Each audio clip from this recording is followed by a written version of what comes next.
छत्तीसगढ़ के लोक पर्व छेरछेरा पुस पुन्नी। छत्तीसगढ़ के माटी में बसे परंपरा और संस्कार के महक।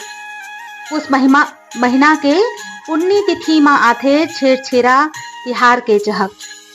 धान के कोठी भर भर के अनाज, मेहनत के फल ला देख के किसान के हृदय में खुशी खुद ब खुद झड़ जाथे।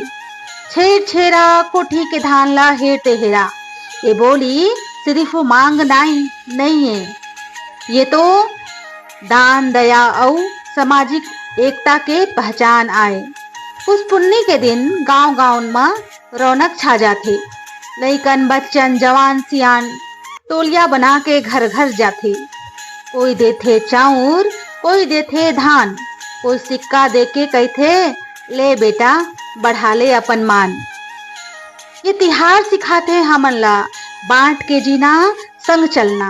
जौन हा ज्यादा आए ओ हा कम वाले संग बांटथे। धान सिर्फ फसल नहीं, यह जीवन के आधार आए। कोठी के धान हा किसान के अरमान आए।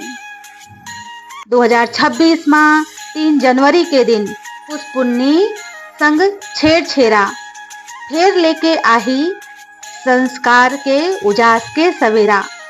ये तिहार बताथे अन्नदाता के सम्मान कर, मेहनत के मोल समझ और मानवता के मान रख। छेरछेरा सिर्फ रीत नहीं, ये छत्तीसगढ़ के आत्मा आए, जहाँ दान में गरिमा और खुशी में सबके हिस्सा आए। आओ ये पुस पूर्णिमा परंपरा ला आगे बढ़ाबो, छेरछेरा के भाव ला हर पीढ़ी तक पहुँचाबो। काबर ये तिहार हा हमन ला एक बनाथे। माटी, किसान और इंसान तीनों ला संग जोड़ जाथे।